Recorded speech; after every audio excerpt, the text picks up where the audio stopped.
You found the WMIX Saturday Sports Show on AM 940 and WMIXsports.com. Cared for by Crossroads Community Hospital. The Saturday Sports Show has been recognized by the Illinois Broadcasters Association as one of the top radio programs in the state. That means the very best mix of local sports content is right here. From the powerhouse on Broadway, the Saturday Sports Show starts now. And good morning. A wet Saturday morning here in the King City, but nonetheless, the Saturday Sports Show rolls on. Chris Hugo with Danny Zerwinski, Jeff Crow in studio with us as well. The Saturday Sports Show, of course, is cared for by Crossroads Community Hospital. It's more than a hospital. Yeah, it's what healthcare should be. Busy lineup for you today. A lot of talk coming your way, of course, as we'll talk high school hoops, of course. The holiday tournaments are coming up this coming week. Of course, one holiday tournament will get wrapped up today, amongst some others, I guess you could say. There's a couple going on right now, I guess, in our neck of the woods, thanks to that expansive WMIX AM coverage area, of course, during the day. So we'll talk some holiday tournaments for your pleasure today. Of course, we'll talk Effingham T-Town. That's where the Mountford and Rams are headed after the Christmas. We'll talk with Scott Gamber, head coach of the Rams. The Rams also had a disappointing loss in overtime last night to Marion. We'll talk about that. Jeff Lonan, Mountford and Lady Rams head basketball coach. We'll talk with him about his team's trip to Mascoutah. We'll also talk about their week. They had a good win this week against Carbondale on the road. We'll talk with Bobby Wagner. He is the head coach of the Pinckneyville Panthers, also the athletic director. We'll talk about the Duster Thomas Hoops Classic. We'll talk the SV Holiday Tournament with Chip Basso. He is the athletic director at Cesarville High School. We'll talk about the Rams' upcoming game against Waterloo as well with Coach Gamber, but we'll also get the Waterloo perspective with C.J. Cruiser, head coach of the Bulldogs. We'll talk with Jeffrey Drake. Jeff Drake, of course, is the voice of the Harrisburg Bulldogs on sister station WEBQ. EBQ-FM, of course, will have every game from the El Dorado Holiday Tournament, so we'll talk about that with Jeff. We'll also have Wade Thomas, of course. He is the head coach of the Johnson City Indians. His team has been playing well of late, got a big win last night. And then he is the man with the plan at the Belleville News-Democrat. We'll talk with Norm Sanders about some of the Metro East holiday tournaments going on. We'll also talk some St. Louis Blues hockey, I would assume, with Norm Sanders of the Belleville News-Democrat. Should be a good lineup today. I like it. Well, but how many tournaments can we talk about? That's the question I have. How many can we fit in? I don't know. Too many of them, actually. But I think we're going to find out. Of course, there was a busy night in high school basketball last night. Busy scoreboard on WMIXsports.com. Any real surprises for you before we hit the scores? Christopher going 7-0. That shocked me. I thought SV had been playing well, but Christopher is really impressing me right now. Murphy getting Heron on the road, that's another one that really impressed me, the way Murphy went about their business. Massac County ended a 21-game winning streak for Harrisburg in the Ohio Division last night on the road. So a couple road wins there. AJ still undefeated. Very impressed what Mike Chamness is doing down there as well. Those are games that kind of stood out to me last night. Well, that's a big win for AJ. 51-50, I believe, over Carterville last night. Carterville previously undefeated at 5-0, and many were already looking to anoint them as one of the top 2A teams in the Deep South, but a big win for Anna Jonesboro, no doubt about it. Yeah, that was at home, but still it's a nice win, a good win, and you know, AJ's undefeated. I know Christopher's undefeated, and the girls' side, SVW's undefeated. And you look at the Centralia Holiday Tournament, you have several teams there that are undefeated, the top seeds. So a lot of teams having some success early. Some of that, of course, is due to a lot of games being postponed. They haven't got a lot in, but a lot of it's due to their talent as well. Well, it is. And, of course, I think we'll see a lot of those surprises, of course, and more scores from last night's WMIXsports.com scoreboard. Well, here we go. We'll go with the Conrad Allen to start off with. Sisney over Thompsonville, 65-56. Crab Orchard beat Edwards County, 68-52, and ZR beat Wayne City, 59-32. At St. Elmo last night, St. Elmo Brownstown beat Beecher City, 52-46. South 7 last night, game heard here on WMIX. Marion beat Mount Vernon, 75-74 in overtime. Centralia beat Carbondale, 65-53, and Cokie beat Althoff, 67-50. In Midland Trail play last night, a game you heard on WMIX, Woodlawn beat Waltonville on the road, 49-39. In the BDC, it was Christopher over SV, 52-49. Fairfield over Vienna, 72-49. Carmi beat Hamilton County 60-50. Johnson City beat El Dorado 66-40. In the River to River, Ohio, Murphy over Heron 47-36. Massac beat Harrisburg 74-56. One last stop. Nashville beat Sparta 52-41. AJ over Carterville 51-50. And Pinckneyville beat DuQuoin 68-41. Those scores and more located at WMIXsports.com under the scoreboard. Of course, we're going to talk about every single holiday tournament that we possibly can coming up on the Saturday Sports Show today. Obviously, with our guests, there's going to be some great tournaments discussed at that point, but I also feel like we're just going to have a nice little bevy of guests and a bevy of talk, of course, as we talk about maybe your favorite holiday tournament. Of course, our social media question of the week is on Facebook, and this is one that just kind of came to us, and I liked it. It came to us via Twitter. It was a suggestion, more or less, and it's a nice social media question this week, I feel. Well, I've arranged it a little bit differently because I want to involve other places. One of them is present or past. What is your favorite gym to watch a high school basketball game? Because there are some that have went by the boards, obviously, with new construction.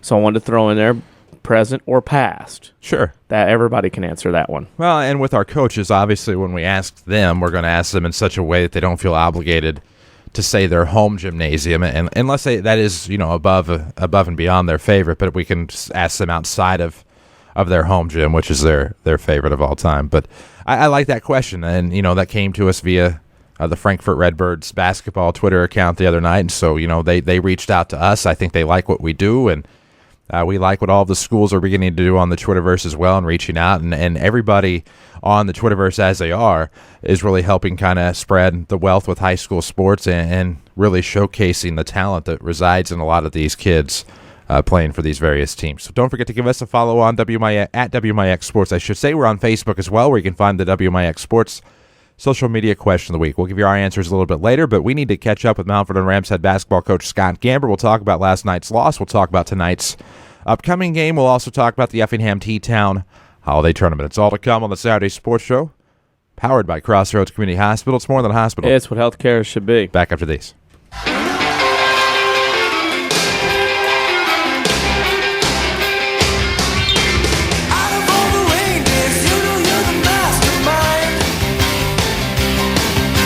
Mount Vernon is home to many wonderful people and things, and that includes quality cardiac care from Dr. Ruzaik Ibrahim. A skilled cardiologist, Dr. Ibrahim's training and scientific accomplishments have earned his designation as a Fellow of the American College of Cardiology. His services range from preventative care to the treatment of advanced heart conditions. For an appointment with Dr. Ibrahim at Crossroads Specialty Clinic, call 241-9071 or visit in person at 4113 South Water Tower, Mount Vernon. Learn to live healthy, learn to live well, and learn how you can live free from unexpected medical expense with a major medical expense policy from Pekin Insurance and the Page Agency. Health insurance that covers hospital, medical, and surgical expenses offers a wide choice of deductibles and a non-tobacco user discount too. Rising medical costs don't have to be a problem with a major medical expense policy from Pekin Insurance. This is coverage we hope you'll never need, but you just can't be without. Call the Page Agency at 242-7000 about a major medical health insurance plan today. Here's Jeff Schmidt for Schmidt Chevrolet of Mount Vernon. Right now, you can get up to $4,500 rebate on the 2014 Silverado, which makes that truck the best buy on the market. It blows away the F-150 and the Dodge Ram when you compare standard features, software, and everything that goes into this truck. Why would you want to buy old technology when you can have the latest and the greatest in the Silverado? Schmidt Chevrolet of Mount Vernon, 3423 Broadway in Mount Vernon.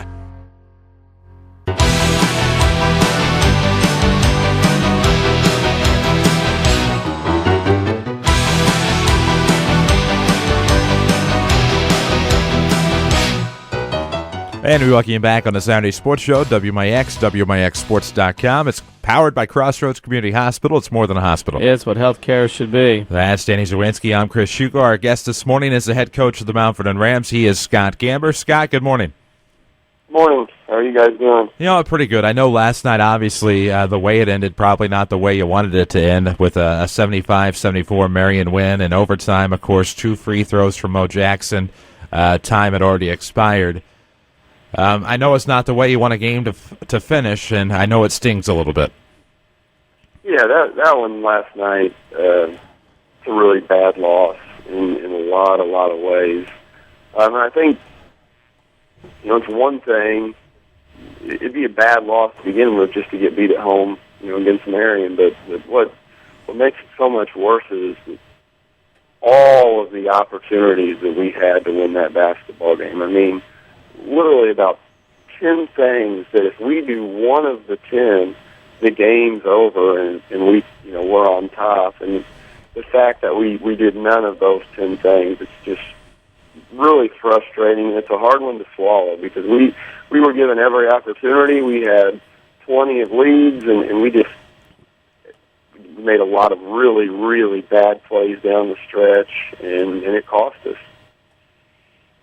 Well, and of course, last night, you guys start out with a nice lead in the first half, 22-11 over the Wildcats, and it looked like things were going well at that point. Sha'Carri Hawkins was having a nice night.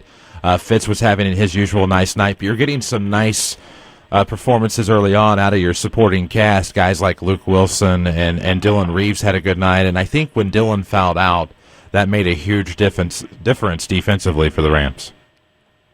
It does, and that was a big thing when he fouled out for defense and for rebounding. Dylan does all the little things that we did not have when it counted last night, and I think a big part of that was him being out. And, the first half, you could look at all the things in the second half down the stretch that cost us, but I thought a huge thing in the first half was we would get a 12-point lead, and then we kind of abandoned what has worked for us this year in our offense. We had a couple guys go trying to do more one-on-one stuff. We weren't getting into our offense, and it let them finish out on a nice run. Instead of being up 12, 13, 14 at the half, we're up 5. And I think part of that was the fact that, and I guess we're going to have to make a lot of adjustments here, because this is the third game in a row where in the first half we've had 3 starters on the bench in foul trouble. And it's Gilwan was on the bench in foul trouble, so that takes our point guard off the floor. It's really hard to get into our stuff.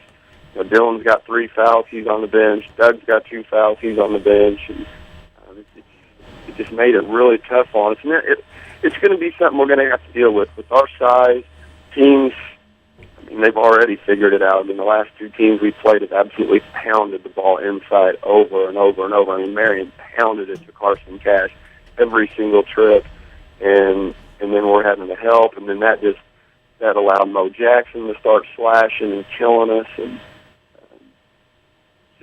I thought getting out of our offense and kind of trying, I don't know, the early success, we thought that we could just go do it, and I thought that hurt us as well. Well, and hurt indeed, and of course, third quarter start was a little cold for Rams shooting. There's a lot of different things I think that you could look at and say, well, if this doesn't happen, that the Rams come away with a win in overtime or maybe even regulation. But all in all, Marion played inspired basketball at the very end of the game, and maybe some bounces go a different way, but not a lot of time now to rest. You have to head into a road game with the Waterloo Bulldogs last night, who, if I'm not mistaken, are 2-3 on the year. So a big one tonight for the Rams heading into the holiday tournament next week. It is. I guess, with last night, it just makes tonight that much more important that we go get it. We definitely don't want to go into the T-Town Effingham tournament on a 3-game losing streak. And, last night when the newspapers asked if I felt like last night's win kind of diminished our start, and I said, absolutely, I think it did. We had a nice start, and I think, last night's loss really takes that away. You lose tonight, and then that good start's completely thrown away.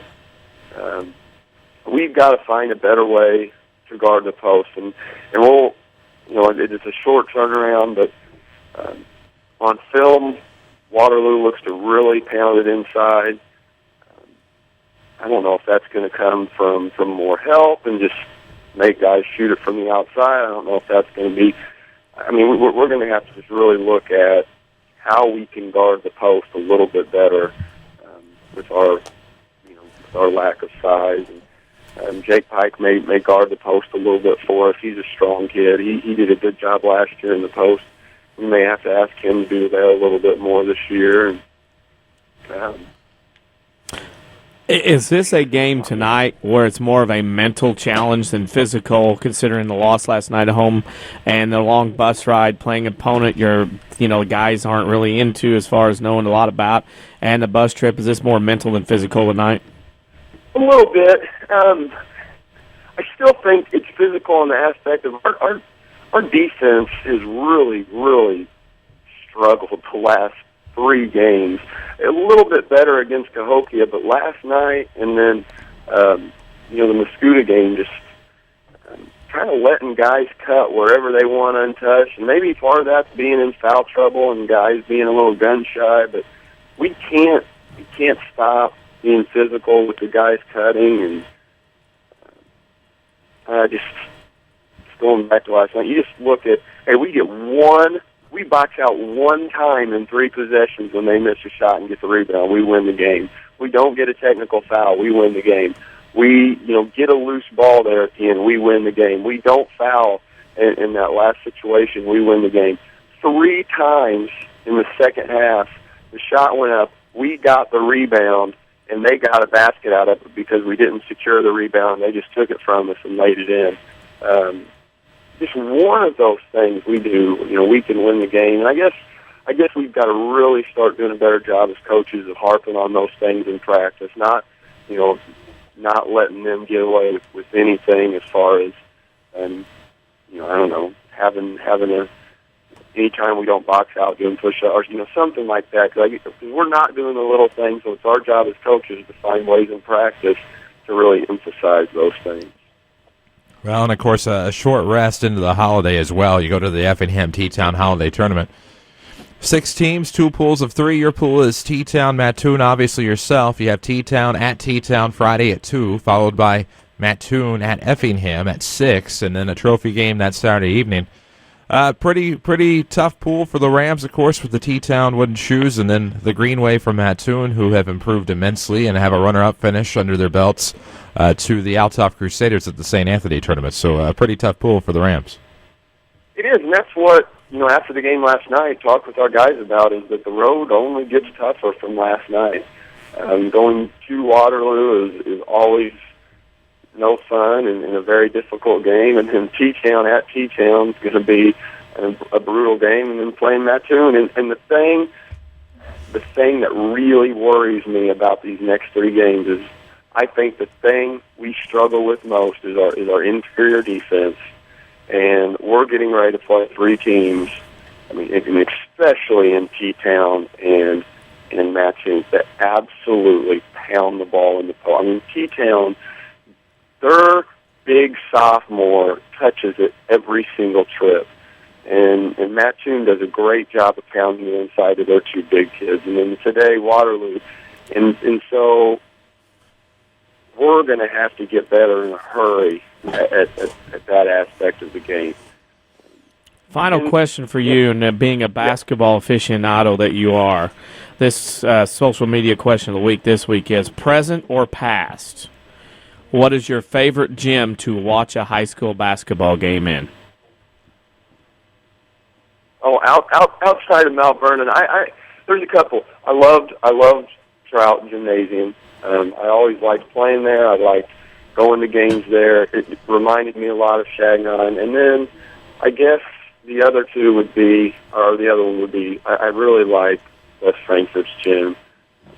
We only got to play there twice, but I loved playing there.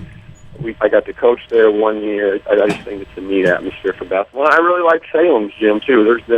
We've had a lot of good games there. So, do you have a favorite memory, perhaps? Do you have a favorite memory, perhaps, of the Salem gym?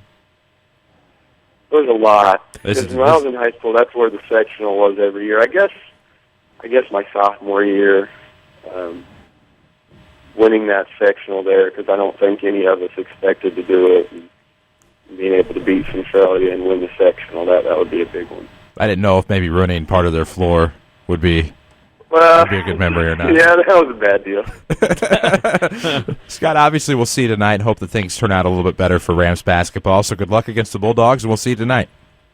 All right, thanks a lot. That's Scott Gamber, head coach of the Mount Vernon Rams. And how the Effingham T-Town tournament works, again, we told you 6 teams, 2 pools of 3. 1 pool, Teutopolis, Mattoon. Oh, yeah, Mount Vernon. The other pool is Effingham, Al Raby out of Chicago, and Charleston. Is that 1 person or 2, Al Raby? I don't know. Okay. I thought it was a Benton native. Well, it could be. But it's not. So, but anyway, there you go. Yeah. So it'll be Rams T-Town at 2 on Friday at T-Town. Raby and Charleston at 3:30 at T-Town. Then the Rams will jettison the 3-mile jaunt back to Effingham at 6 p.m., where they'll take on the Greenway from Mattoon. And then the nightcap at Effingham is the Flaming Hearts and the Charleston Trojans in a non-Apollo conference battle. Saturday, of course, at T-Town, the action resumes. It'll be T-Town Mattoon at 11, and then Effingham versus Al Raby at 12:30 at T-Town. Then the trophy games that night move to Effingham, where the 5th place game will be at 5. That's the 3rd place pool finishers, so I guess whoever goes 0-2. The 1-1 teams, I guess you would say, would play at 6:30 in the 3rd place game. Then the championship against the undefeated teams will be at 8.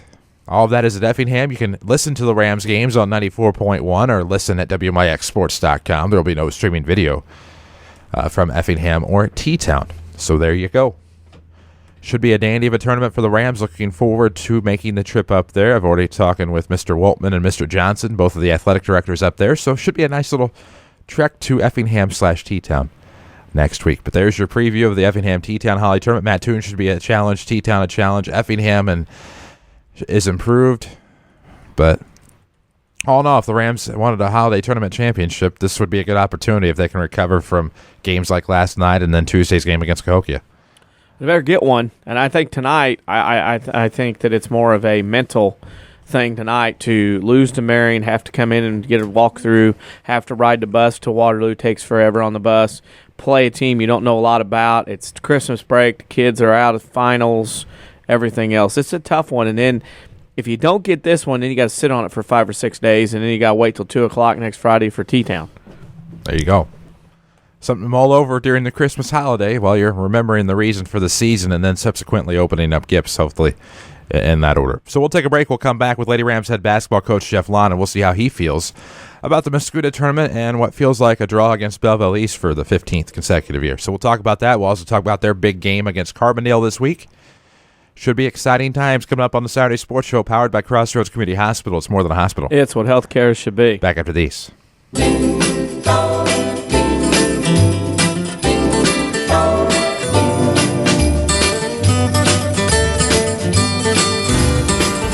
This is Chase Landers from Landers Collision Centers. We want to wish all of you a very happy and special holiday season.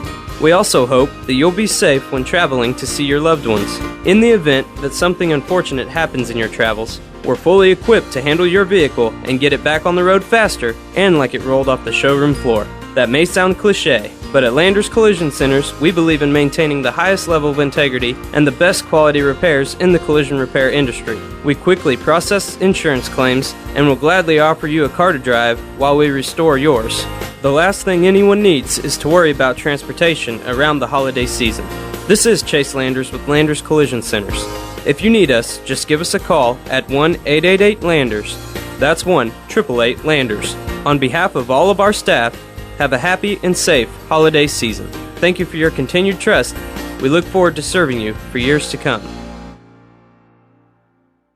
Complete. That's the Orthopedic Center of Southern Illinois with a full sports medicine clinic, state-of-the-art MRI, a spine care team that focuses on pain management, arthroscopy specialists offering total joint replacement, hand surgery, and complete rehabilitation services. Doctors Chow, Hool, Ahn, Kowalski, Freehill, and Smith stand ready to serve you today with offices in Mount Vernon and Centralia and satellite offices in Benton and Nashville. Find out more online at orthocenter-si.com. Hi, this is Joe David Cummins, President of Community First Bank. By now you have heard about our new One Checking product. The new One Account is a high interest earning, free checking account designed for everyone.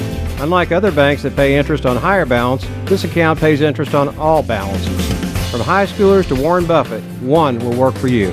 You can talk to one of us at 244-3000 and learn about the details.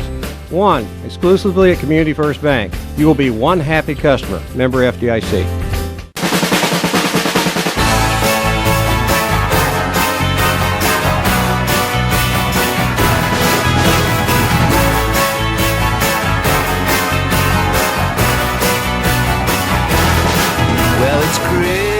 And we welcome you back on the Saturday Sports Show, WMIX Mount Vernon, a free service from Withers Broadcasting. Bottom of the 8 o'clock hour, we're here till 10 o'clock talking holiday tournament basketball, as well as recapping some games from this week. With Danny Zerwinski, I'm Chris Hugo. Jeff Crow here with us as well. Our next guest is the head coach of Mount Vernon Lady Rams basketball, off to a hot 4-0 start in the South 7 Conference. Jeff Lonan, good morning. Good morning, guys. How are we doing today? You know, doing pretty good. I imagine you are absolutely phenomenal. You get a 4-0 start in your conference season before heading into the Mascoutah Holiday Tournament. Not only that, you get a big win on Tuesday night against McKenna Miller and the Carbondale Terriers. You win on a buzzer beater by Jasmine Hawkins, who takes one shot all night, and it just happens to be the one that wins the game for you. Yeah, how about that? I mean, that was incredible, and good for her. I mean, when you're a sophomore and you get thrown into the varsity mix just like that, I'm sure there was probably no thoughts in her mind up until about the time that our third person found out that she would even enter that ball game. And I walked down there and pointed the finger, and she got in there, and lo and behold, she found herself exactly where she needed to be on the floor at the exact right time. And then to have the presence of mind to just stick it up there off the backboard and knock it down. I mean, I'm not sure that I know for a fact she probably doesn't realize right now how big a shot that might potentially be for our basketball team in the long run. Of course, we'll have to wait and see, but that could be that could literally potentially be the shot that really propels us to something good in February. I felt like your team the other night in that ball game jumped out to the big lead. Miller got in foul trouble, built a big enough cushion, and then kind of survived the way down the stretch. I thought that was something important for character building for your team. Some had been in that situation for a big, tight game. Some hasn't. But your team the other night did a great job of battling and being mentally tough and coming out with that win to have the confidence to pass it to Hawkins, who hasn't seen much time that night, none at all, to have confidence in her as a teammate to give her the ball, and obviously open, but they had confidence to throw it and make the shot. Well, they're a different team without McKenna on the floor. Yeah, there's no question about it. And whenever she got foul trouble early, and they took her out, and I felt like, Carbondale Lady Terriers are just obviously a lot different with her off the floor, as we are, when one of our starters goes off the floor. There's no question about it. And for us to be able to build a little lead, I think it was 12 at halftime.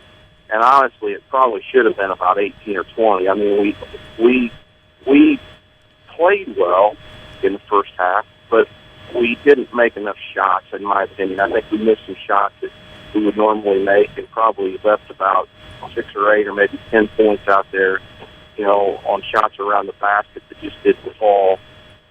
But that being said, building that 12-point lead was just enough, to get us home. Because when they came back, consider the fact they scored 12 points in the first half, which they are a high-octane group now. I mean, they want to score 60 or 70 in a game. And for them to go in the locker room with 12, I'm sure was not only made them mad, but woke them up. And then when McKenna got back on the floor in the third quarter, I mean, my gosh, it was just like a tornado coming at us. And then we get in the foul trouble, and we lose 3 starters. I thought the other day in 18 or whatever, how many years it's been, I've never had 3 starters or 2 starters and a 6th man. But let's face it, your 6th man is vital. Foul out of the game, 3 kids. And, just for those young ones to be out there, and for such a veteran Carbondale squad to be out there against them and to hold on you're right, that was a character builder, and that's something that, that'll go into our memory now, and hopefully down the line we'll get another one of those and be able to finish close like we did Tuesday night. I know there's a lot of basketball to be played, but how much does it mean to already have 4 South 7 Conference wins in the bag before you even get to Christmas? Well, it's awful nice, I can tell you that. I mean, my mind is happy and clear and looking forward to the second half, and I'm not in any way at all, sitting here stressed out about, how we're going to, finagle the second half of the season because, we're behind the 8 ball. Now, that doesn't mean, we got 6 big ones left to go, but to have 4 in the bag in the South 7 and to have 1 on the road, especially, to, what I feel like talent-wise could be one of the best teams in the conference, it's nice. It really is. It makes you feel good, but you got to be careful about feeling too good, because once you start feeling too good about yourself, you forget about playing the other 6. So, we just got to put that behind us. It's nice. I think everybody's happy. I think everybody's proud of what we've done so far, but you just certainly can't be satisfied because the conference is just too good, and anybody can beat you on a given night. So we're happy, but we aren't satisfied. Speaking of being very good, the Muscuda Girls Holiday Tournament very good once again, and as is with tradition, the Mount Vernon Lady Rams will open up on the 26th at 11:30 against Belleville East. Is it always them every year, or how many times have you seen Belleville East in the opening round over there? Well, it seems like it's every year, but I know it's not. I know 2 years ago, I believe, we played them over there, and we actually won the game. We beat them, and that's kind of a mild upset at the time. It is what it is. I know they seed that thing, they say, and I don't know what they base the seeds off of. It seems like, no matter what, it seems like in the first round we're drawing a very, very tough opponent. Of course, I could say that, but then when I look at the field, they could probably match us up with about anybody, and over there at that tournament, it'd be a fairly tough game. But that's okay. I mean, that's why we go. I mean, that tournament right there is something where you're stepping up your game, you're stepping up in competition, and if you do well, you can really improve your stock in terms of what people think about you and how you feel about yourself and all that. But if you don't do well and still compete and play some close games and come out of there maybe with not as many victories as you want, you can still say you got better because you play great opponents. So, we're looking forward to the challenge. It's right after Christmas, and that's a tough part of it. The timing isn't particularly great, but when you look around Southern Illinois, everybody or a lot of teams play, after Christmas, and that's just part of the deal whenever you play high school basketball. So we got to embrace it and go over there with a positive attitude and see if we can keep building on our record. Of course, that brings us to our final question, the WMIX Sports Social Media Question of the Week. And this week we're asking, past or present, which gym is your favorite to watch a game in?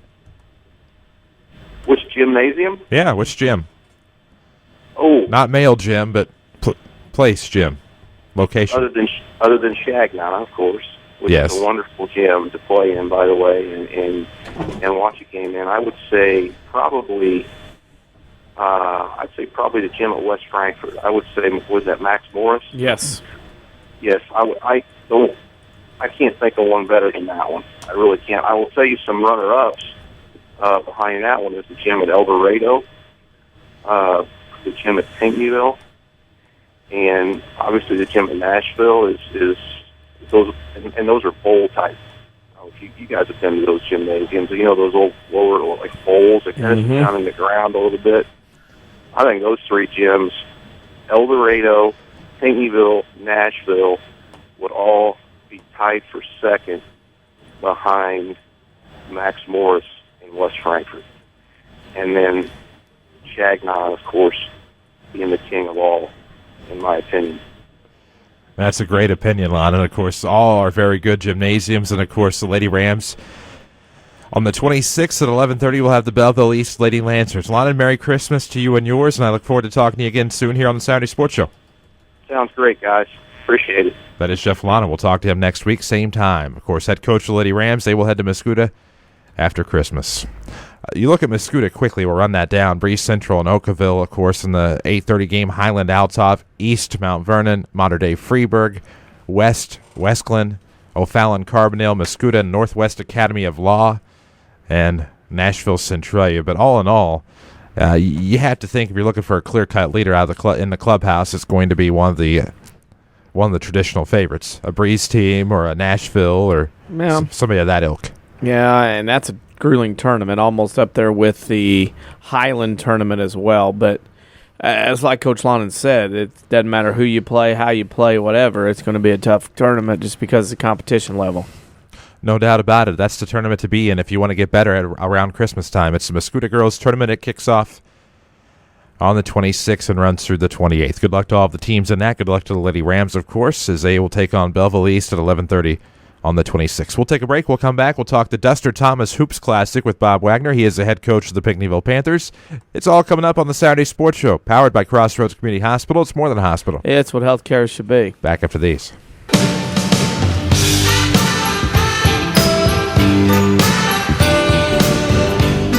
Of your kidneys has a big impact on your overall health, affecting everything from your blood pressure to your bones. And if you ever have a kidney problem, Dr. Kangura is here to help. Dr. Kangura trained at the Mayo Clinic and specializes in conditions ranging from kidney stones and uncontrolled high blood pressure to chronic kidney disease. Dr. Kangura sees patients at Crossroads Specialty Clinic. For an appointment, call 618-241-9071. Farming is critical to the continued growth of Southern Illinois, and I couldn't be more thankful for the service of the agriculture industry.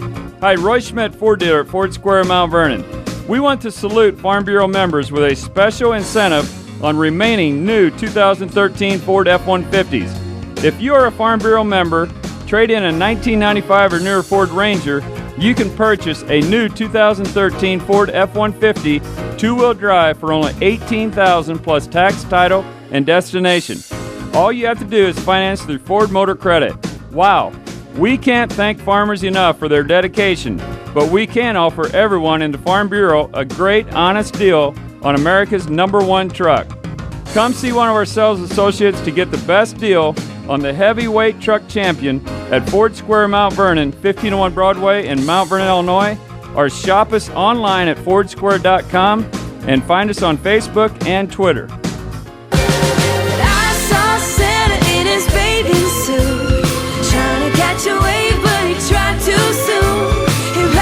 And we welcome you back on the Saturday Sports Show, WMIX, WMIXSports.com. It's powered by Crossroads Community Hospital. It's more than a hospital. It's what healthcare should be. There we go. That's Danny Zawinski. I'm Chris Hugo. Jeff Crow is with us as well as we welcome to the program the head coach of the Pinckneyville Panthers, also the athletic director at PCHS, Bob Wagner. Bob, good morning. Good morning. Thanks for having me on. Always a pleasure. Of course, a busy time coming up with the famous Duster Thomas Hoops Classic. Of course, 4 pools, 3 teams, 12 teams in the tournament. And certainly as you guys continue to add luster to the Duster Thomas Hoops Classic, there are a lot of teams and a lot of games to be had between Duster Thomas Gymnasium and the auxiliary gym there at PCHS. Well, thank you. We've tried to put together a quality 2A, 3A tournament. We've had a lot of success getting teams to come in. I think our reputation of how we treat teams and fans is permeating throughout the state, and we have great additions to our tournament this year, and we think it's going to be something that's going to continue to even possibly expand in the future. With the snow and the issues a couple of weeks ago, how hard was it this year to rate and seed and put teams in pools with teams not playing as many games and trying to get a fair draw for everybody to get a good pool for this tournament? Well, it was a little bit difficult. We tried to put things off about a week, but, word of mouth, our coaches are very honest when we put out our flyer and talk to different people about how they felt the team should be, rated and where they were. They're very honest. It made it a little bit easier. And we also look for with teams that you don't normally play in your schedule. So we try to mix that in also within our tournament. I think one of the things you also do is you do a good job of mixing everybody between gyms. I think everybody gets the opportunity to play in historic Duster Thomas Gymnasium, and then, of course, the auxiliary gym. I think that's nice at Pinckneyville. You guys mix it up a little bit so everybody doesn't get to go one or the other in that way. Well, we try. And, with the 12-team bracket, there's going to be 1 or 2 teams that will have to win their way into the upper bracket, either the silver pool or the gold pool. But we always try to give teams an opportunity to be in there. And, sometimes it works out, but we do our best. And, I think the coaches are very understanding of that in the administration. So, we do try to get our teams in there. But our secondary gym is as nice as some teams, home court. So, I think it's a good opportunity for people to play in a great environment within 100 feet. You can watch 2 great ball games for the whole day. Well, I look at it, too, and your team comes off a big win against DuQuoin last night. I mean, that's very impressive. And you look at the teams, I think Benton and DuQuoin and Pinckneyville, maybe the last 3 remaining, maybe Redbud of the original teams that started this with Olney. And you throw in Lyon County, Kentucky, you throw Jerseyville, 3 Heroes successful there last year, again this year. There's not an easy bracket game or team in this tournament. You're going to get 4 quality games in 2 days.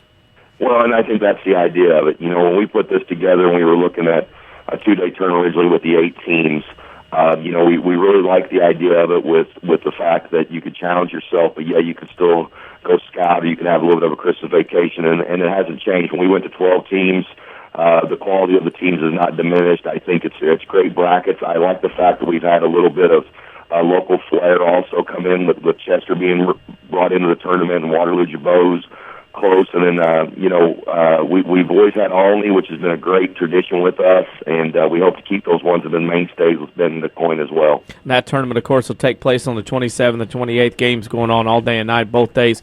Great stat services provided as well at the Duster Thomas Hoops Classic. That's one thing I also like about it. Let's talk about your team. Your team quietly under the radar, playing very well early on, gets a big win against DuQuoin last night. Talk about your team and your season so far at Pinckneyville.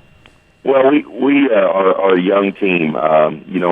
We have 2 seniors and we have 6 juniors and 2 sophomores that play sparse time, so we're a little bit deep. I mean, we do have 10 players that we're comfortable with playing, but last year a lot of these players were role players that got to play some minutes. Some of them played what would be considered significant minutes, but overall as a team we were inexperienced, and I think early in the year with some injuries and, of course, dealing with that immaturity as a varsity player, it's taken us a while to gel and to sort of figure out what it takes to play varsity basketball. But right now, I think in the last 2 weeks, we've really matured as a team, and team chemistry has gotten better. It's hard to think this, but the snow days and the practice days have really helped us. And, it's not always the fun part of it, but the time in the gym that we were able to get and really work on our game and our defense has helped us tremendously. Of course, you've been able to, final question, obviously, the WMIX Sports social media question. You've been able to play and coach in some legendary gymnasiums, but we want to know, which is your favorite gym outside of the obvious to watch a game in? To watch a game in? Yep. It's one of those things where I'm, a little bit of a historian, but it's a gym that most people don't get to go in. Red Hill has a fantastic gym. It's one of those things that it was built in the 40s, and it's a great gym to watch a game, and everybody's below you, and it's a little bit bigger than ours. But, of course, Tom's Gym's a great gym. But there are so many great gyms in Southern Illinois, and growing up close to Indiana, if we're going to go out of state, Newcastle and Washington, Indiana are my 2 favorite gyms of all time. For those that may not know, talk about or describe the gyms at Newcastle and Washington to our fans that might be listening that wouldn't know about those. Well, Newcastle is like the bowl type gym, in-ground gym like Pinckneyville has and the Heron has, but it's 40 rows down. So it's one of the biggest gyms in the United States. I think it seats over 10,000 people. And, it's just a great facility. Steve Bennett, who was from my wife's hometown of Martinsville, Illinois, coached there, was the head coach for a lot of years. So it's just and that's where Steve Alford's from. So it's just a traditionally great gymnasium and facility and great basketball. And then the Hatchet House it seats close to 10,000 there in Washington, Indiana, and it's just a large gymnasium. There's no other way to describe it unless you go to a college ball game. I mean, it's fantastic, and on a sectional game there, you'll have 8,000 to 10,000 people, and it's just when people talk about Indiana basketball and tradition and following, it's one of those things where they still have that over there. So it's just beautiful facilities. We have a lot of great gyms here, but there's great gyms all throughout both these states. Coach, you got a seat for me because I'm going to be able to go a lot to the Duster Thomas this year. You got a seat for me over there ready to go? We got any seat you want, hospitality pass, parking pass, whatever you need. Okay, I'll text you later on. We'll get together on details. Okay. Can't imagine. Coach, Merry Christmas to you and yours, and good luck in running the Duster Thomas Hoops Classic and making it another success in 2013. Thank you. I appreciate you guys having us on. Thank you. That's Bobby Wagner, of course, a Lawrenceville native and head coach of the Pinckneyville Panthers, and that's why I said played and coached in some pretty legendary facilities. And, of course, Red Hill is one that's probably not going to get a lot of mentions today outside of, maybe – you know what? We do have some followers where that Red Hill may be an answer. If Charles Jamerson Jr. would happen to chime in today, that would probably be his odds-on favorite. But all in all, I like this question. I like it a lot, and I think we're going to get some interesting answers today. But the Duster Thomas Hoops Classic is another famous tournament. They do a good job in running that and a great job of having expanded that to 12 teams using their 2 gyms. And, you think of teams like Jerseyville that make the trek. T-Town used to be in it before starting their own holiday tournament. Of course, they were back and forth. Charleston, Pinckneyville, a couple of others. But Redbud, Roxana, Alney, East Richland, so Rob Flanagan's Tigers will make the trek down there. A great tournament. Ron Weinmiller's Benton Rangers will be there. Jabot Catholic will be there. Chester, Westglen. They've just done a great job, I think, of getting a good mix of 2A, 3A teams. Yeah, and I would think that if they're at 12, they might want to go to 16 to make it a bracketed tournament. That might be something they're looking at. With the ability to have the auxiliary gym, you could do something like Centraeus, so looking forward maybe getting a few more teams in there and make it a 16-team tournament next few years. That'd be nice to see. I'm sure they could pull that off easily. Oh, yeah. Oh, there's no doubt. Yep. Having an extra gym helps. Hint, hint, hint. Anyhow, we need to take a break on the Saturday Sports Show. When we come back, we'll talk about the Sesterville Holiday Tournament with Chip Basso. He is the athletic director there at SVHS. It's all coming up here on the Saturday Sports Show, cared for by Crossroads Community Hospital. It's more than a hospital. It's what healthcare should be. Back after these. Christmas bells, those Christmas bells, ring up from the land, asking peace of all the world and goodwill to man. I'm Jeremy Pearson with a look at your next rad weather. A flood watch is in effect through late tonight. It'll be cooler today with rain, heavy at times, along with a thunderstorm. Watch out for flooding, high 42. Mostly cloudy, breezy tonight with rain tapering off, low 38. Breezy tomorrow with a blend of clouds and sunshine, high 41. And Monday will be partly sunny and colder, high 27. Next rad weather from WMIX, Mount Vernon, Illinois. Dig in with full contact coal miner training at Red Lake College. Learn in our new 20,000 square feet coal mine training center. Use real equipment like continuous miners and power sitters, and check out the new mine rescue and fire safety training tunnel. Associate degree and occupational certificates available. We're full contact, hands-on coal mining. Real equipment, real live, all the time.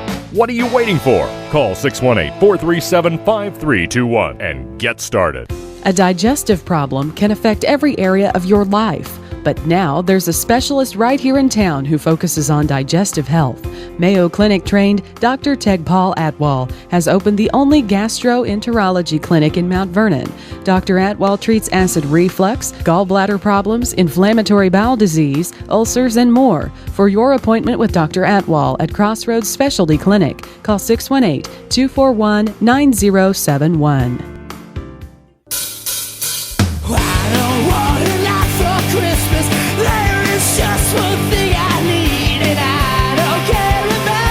And we welcome you back on the Saturday Sports Show, WMIX, WMIXSports.com, powered by Crossroads Community Hospital. It's more than a hospital. Yeah, it's what healthcare should be. You bet it is. And, of course, that's Danny Zawinski. I'm Chris Hugo. Glad to have you along for the ride until 10 o'clock. We're glad to have our next guest. He is Chip Basso, AD at Sesterville High School.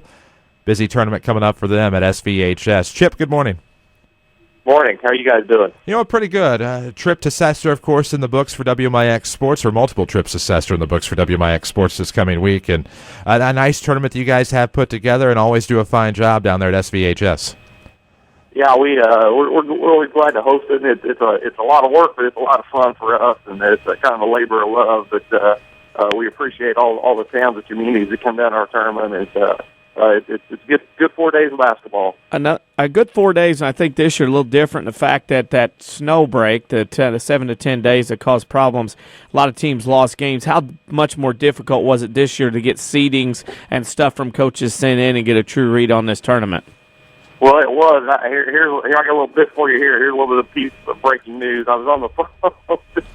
We've been snowed out this year. We've been had all kind of crazy stuff this year, but Richard Glottage, the athletic director of West Frankfort, just called me 5 minutes ago and said, "Are you sitting down?" I said, "Yeah, why? What's going on?" I said, "No, it's not snowing outside."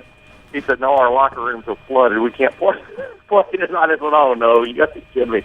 But now we've lost into snow, and now we've lost into rain tonight. So it just has been one of those crazy kind of years. So you guys are the first ones to get that. Our game tonight with West Frankfort, our high school boys game, has been canceled. So we want to get that announced out there. And I just hung up the phone with him. So we've seen it all this year. It's been crazy. Well, that's news to me because a lot of people are picking that as one of their favorite gyms to our question. We'll get that in a second.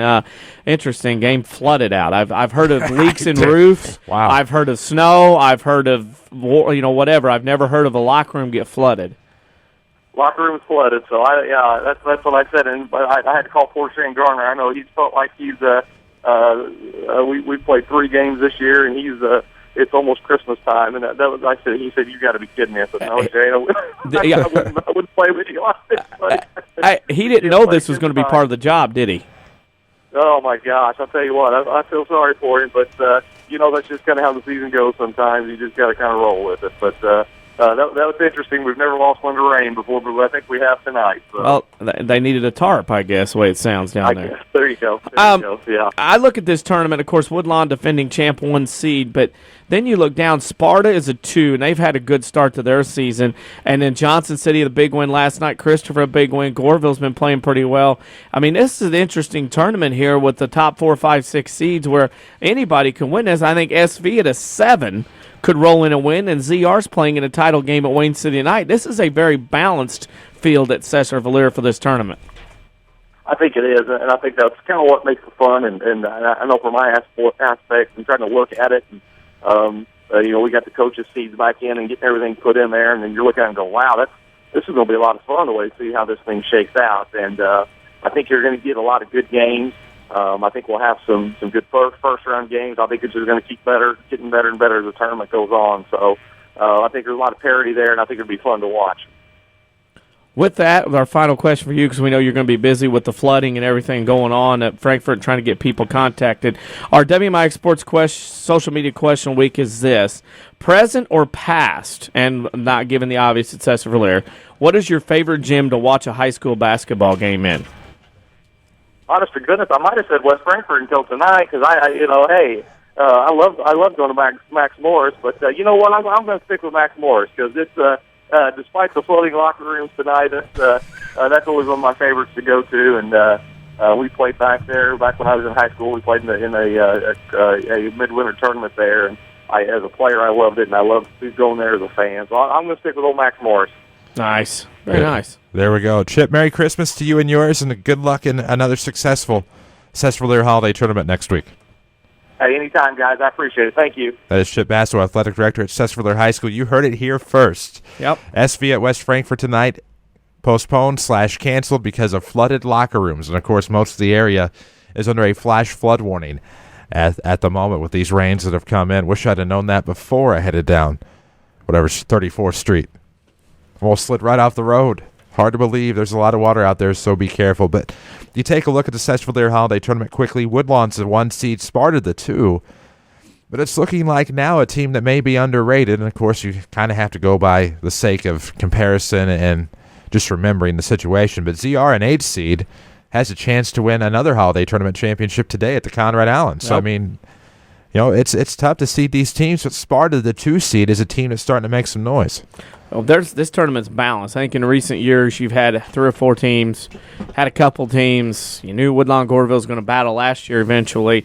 This year I don't think it's as obvious. I think you got a very balanced tournament of good teams all the way around. Well, that you do. And, of course, as we kind of skip around a little bit on holiday tournaments, we have much more to talk about here on the Saturday Sports Show. Still to come, C.J. Cruiser, of course, head coach for the Waterloo Bulldogs. We'll talk El Dorado with Jeffrey Drake. We have Wade Thomas coming up as well, Norm Sanders. So a busy program the rest of the way, and we'll talk plenty of tournaments. We need to take a break when we come back. We'll have more to talk about here on the Saturday Sports Show, powered by Crossroads Community Hospital. It's more than a hospital. It's what healthcare should be. Back after these.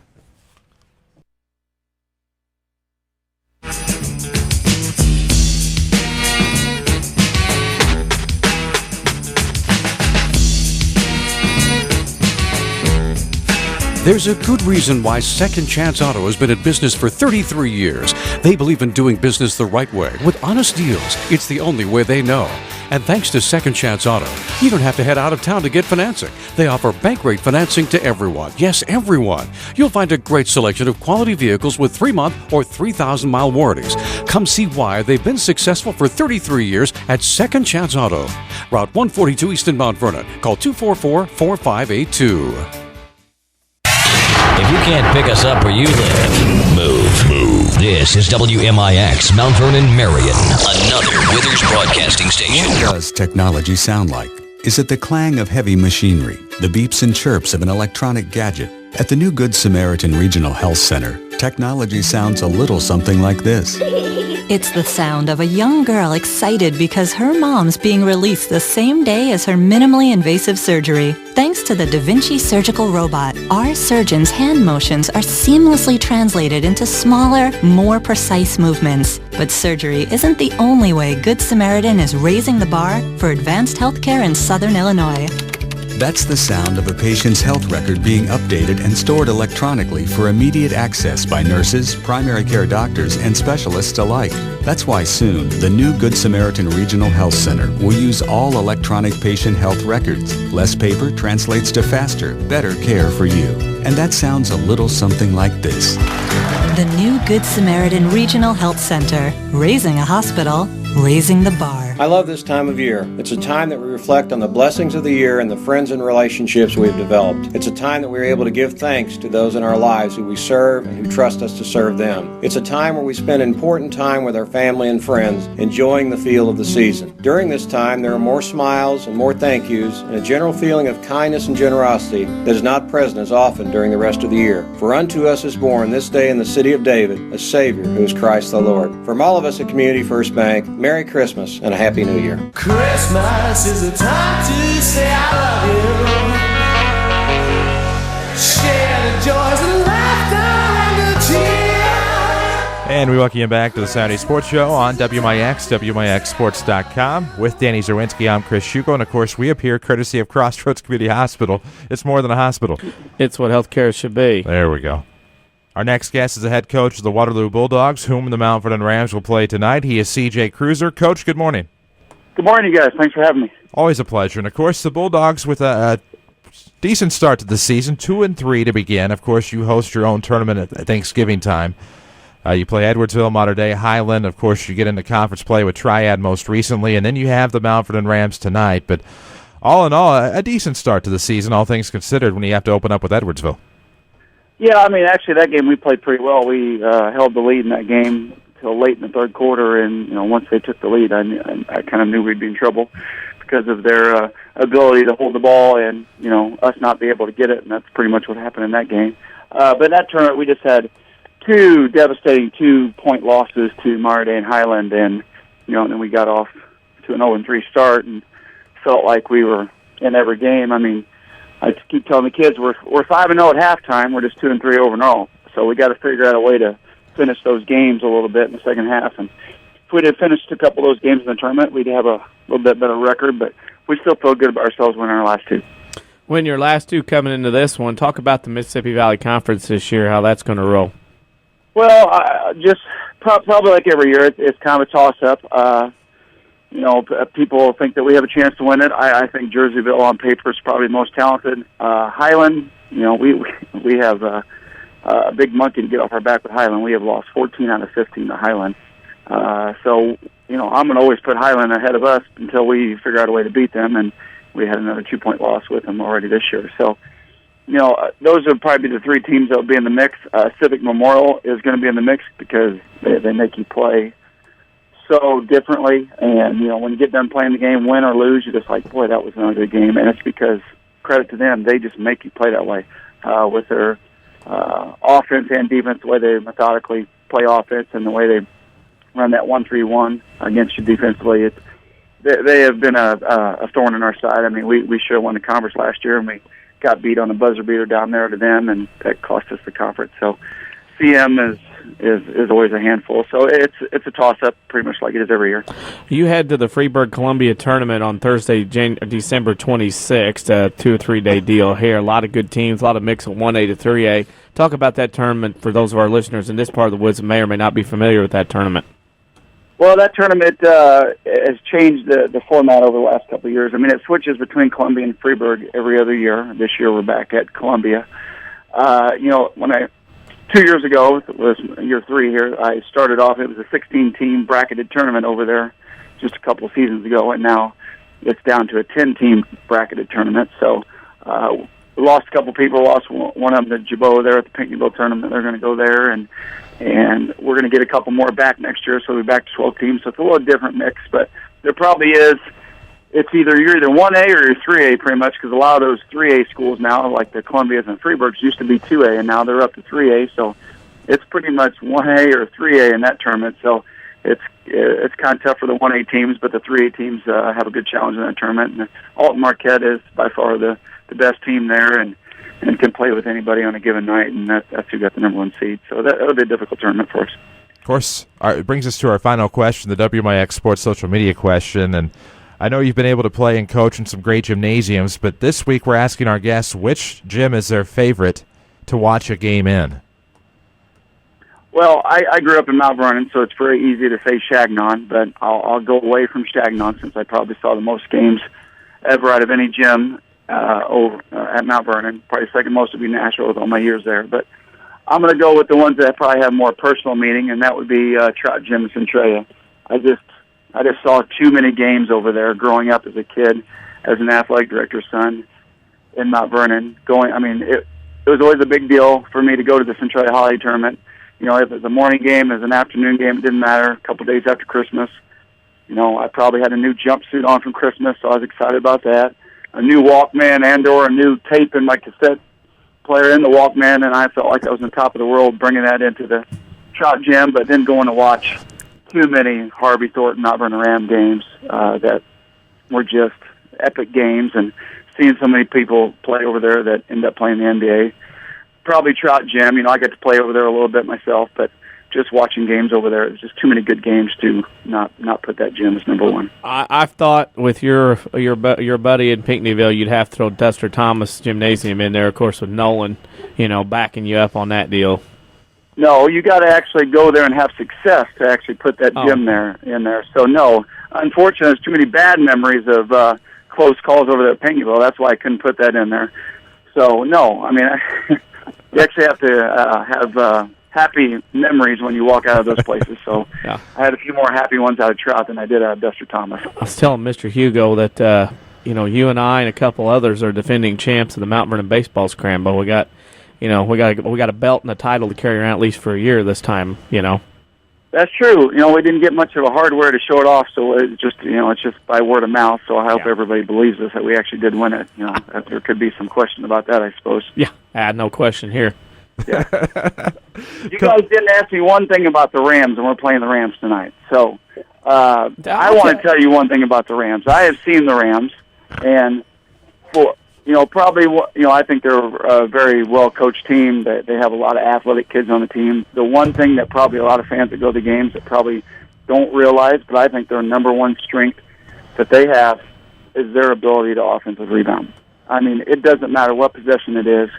There's at least one guy that is totally committed to getting the offensive rebound every possession. And when they make a lot of baskets, so they don't need a lot of offensive rebounds. But when they do miss one, they almost every opportunity get a second chance. And that makes it very difficult to play against a team like that. For as small as they are, I'm just very impressed how they have the desire to go get offensive rebounds. But the biggest thing, other than heart and desire to get rebounds, is actually a good shot. And I think they do a very good job of knowing when their teammates are going to shoot it, and there's always somebody in there. So that, going into that game, that's my biggest fear tonight, plus all the athletic kids they have. But, as a regular spectator watching the games, you may not realize it. You may just realize all the athletic kids and the ability to make shots and get to the basket and all those good things. But you just watch them. They get an offensive rebound almost every possession, and I think that's a pretty good attribute to have to be a winning program. I think Scott will take that, no doubt about it. Of course, CJ, we'll see you tonight, and we're looking forward to the trek to Waterloo. It's a great gymnasium, just a great facility, a great high school all around. Can't wait to make the trek, and we look forward to seeing you guys tonight. Make sure you take the interstate. I'm sure all the back roads will be flooded out, so just so you guys have safe travels. Thank you very much, sir. Appreciate all right, the tip. Thank you. That is CJ Cruiser, of course, the famous Mount Vernon native, of course, spent some time helping Darren Lee there at Nashville, Collinsville, and now the head man at Waterloo. And, of course, some great memories that he shared with us about treks to the Centralia Holiday Tournament. His favorite gym is Trout Gymnasium. What is your favorite gym to watch a game in? You can post it on our Facebook wall at WMIX Sports on Facebook and Twitter. We'll be glad to know your favorite gym. Quickly taking a look at the 71st Annual Centralia Holiday Tournament, of course, looking at that bracket. I believe the Rams were replaced by Christian County, Kentucky. They will have the opening game against the O'Fallon Panthers. Cahokia gets to battle the Grinnell offense from Blue Island Eisenhower. Alton will take on Addison Trail. Marist and Raleigh Egypt out of Memphis will be the 2 o'clock game on the 26th. Madison Prep is in the tournament. I believe they may have replaced Riverview Gardens. They will get Burbank St. Louis. Memphis Kirby has Champaign Central in the 6:15. Of course, a Marion County battle. Well, Centralia's in like 5 different counties, but you have a nice battle there between Centralia and Salem in the 7:45er, and then at 9:15 you have West and Jacksonville. So the Crimson and the Maroons in a shades of red type game to close it out. And I think you look at this tournament, and there's quite a few teams that could possibly win this, DC. You look at Alton, Cahokia off to a good start. Centralia is still undefeated. O'Fallon is probably a little volatile in that tournament right now, but they've played some very, very stiff competition. So all in all, it's a tournament I'm going to hate to have to miss a lot of, but should be another dandy this time in the 71st annual CHT. Well, Alton, Centralia, Madison Prep, Cahokia are top 4 seeds, and I mean, it's not a tournament where you have just a couple really outstanding teams. There's a bunch of good teams, 1 to 8, that really stand out in my mind. A lot of good players. You got a guy from one team that's tight end. He's about 6'6", 6'7", going to Notre Dame. You have other things going on. I mean, it's just a great tournament. I mean, one of those you really look forward to as far as high school basketball fan each year. Yeah, and another great tournament this year. They've done a great job of filling in because lest we forget, I mean, quite a few teams lost. They lose Mount Vernon. They lose Effingham to the same tournament.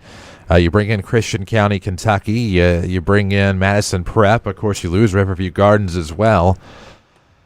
So, I mean, you take a look at the field they've put together and kind of had a tough decision to make of pairing Centralia and Salem in that 7:45 matchup. But, all in all, that should be a good tournament. And hopefully the turnstiles pay off for the CHT. It's a great tournament. Decent, pretty good facility. Great facility, I should say. Don't mean to underrate it or understate it, but it's going to be weird not being there, I think, for the bulk of it. I was supposed to be there, I think, the first day, but I don't know how that's going to work out or if I even really...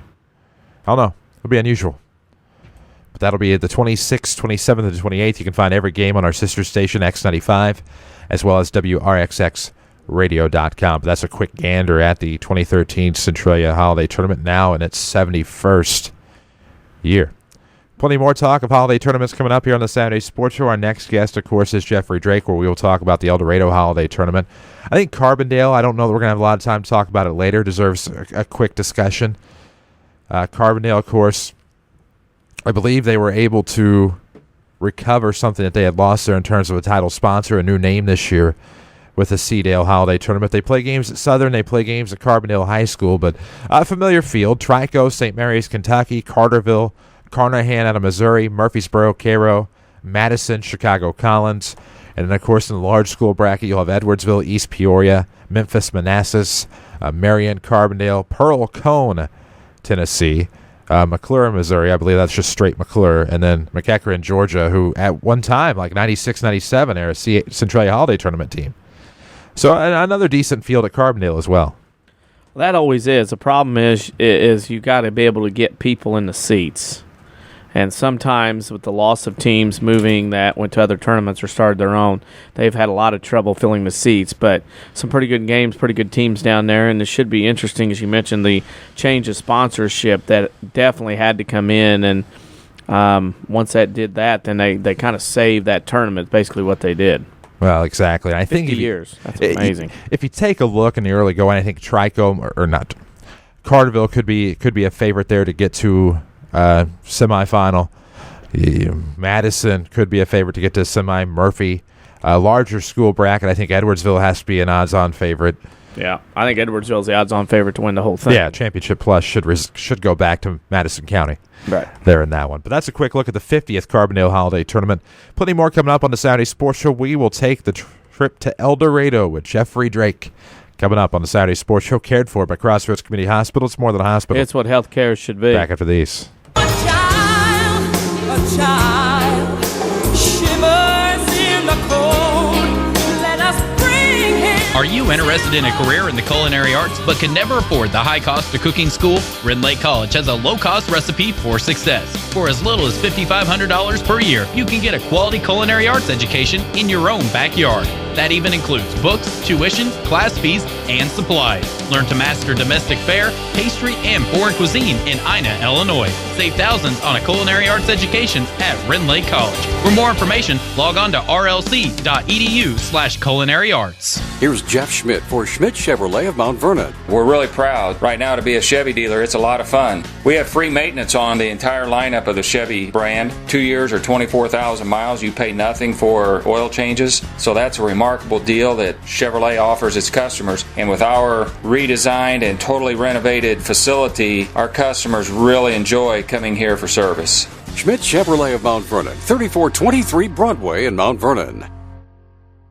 Mount Vernon is home to many wonderful people and things, and that includes quality cardiac care from Dr. Ruzek Ibrahim. A skilled cardiologist, Dr. Ibrahim's training and scientific accomplishments have earned his designation as a Fellow of the American College of Cardiology. His services range from preventative care to the treatment of advanced heart conditions. For an appointment with Dr. Ibrahim at Crossroads Specialty Clinic, call 241-9071 or visit in person at 4113 South Water Tower, Mount Vernon. Merry Christmas, Merry Christmas, Merry Christmas, and Happy Holiday. Welcome back to the Saturday Sports Show, brought to you by Crossroads Community Hospital. It's more than a hospital. It's what healthcare should be.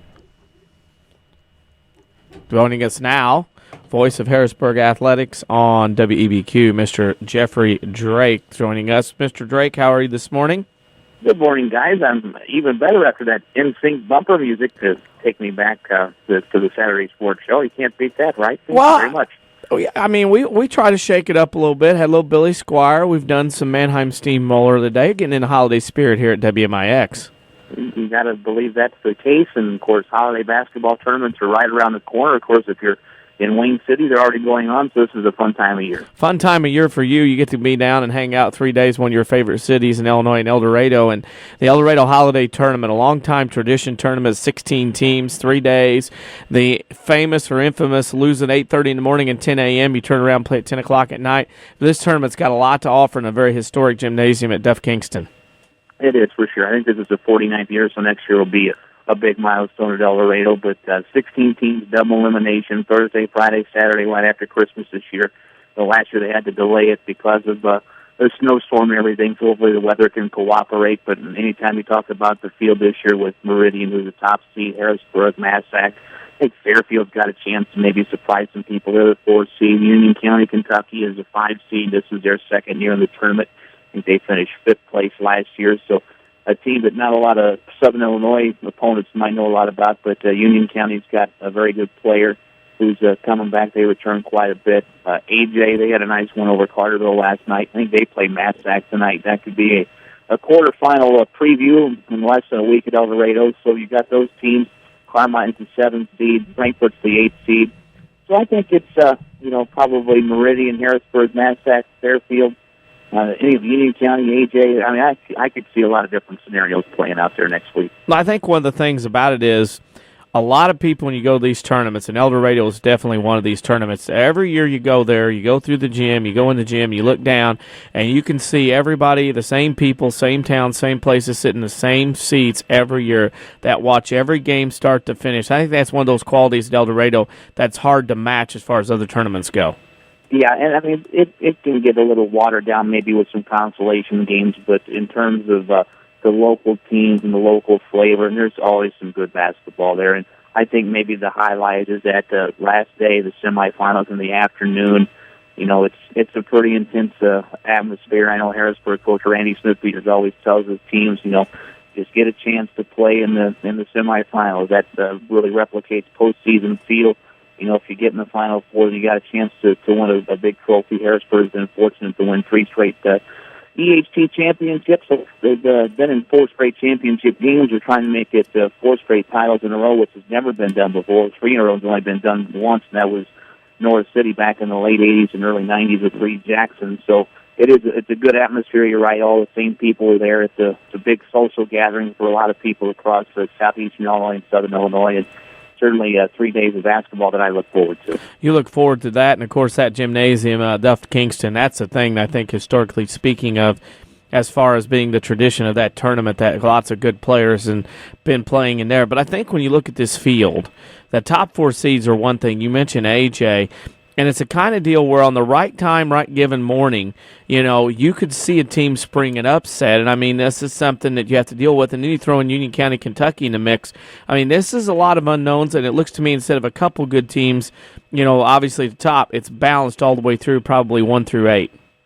I agree. I think last year you had Harrisburg, who was maybe a heavy favorite, maybe Gallatin County in the championship, and we both know what those two teams ended up doing. But you're right. I think a 4-5 matchup in the second round, if you get Fairfield and Union County, that could be a very good game.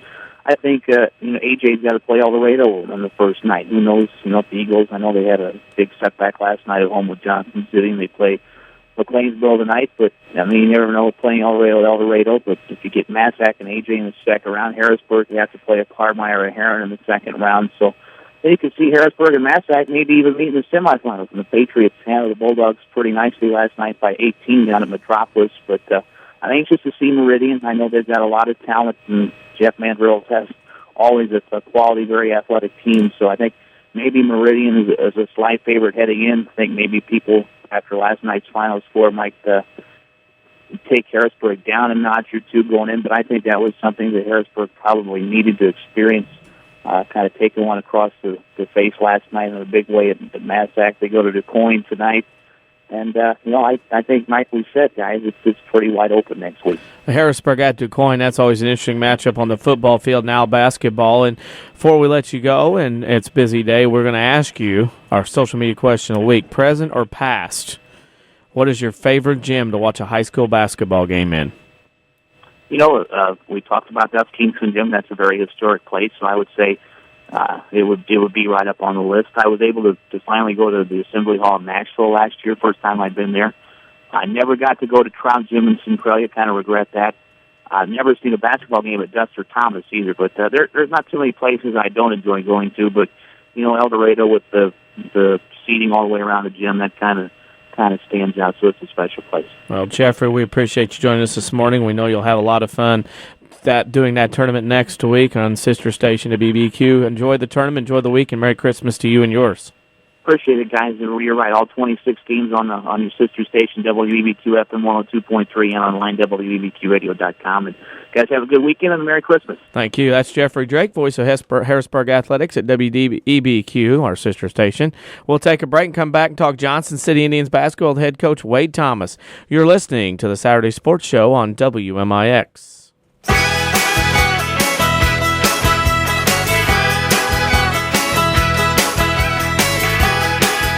I'm Jeremy Pearson with a look at your next rad weather. A flood watch is in effect through late tonight. It'll be cooler today with rain, heavy at times, along with a thunderstorm. Watch out for flooding, high 42. Mostly cloudy, breezy tonight with rain tapering off, low 38.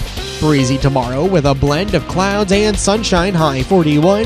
And Monday will be partly sunny and colder, high 27.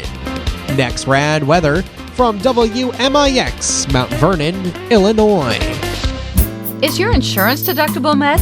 Do you have sleep apnea?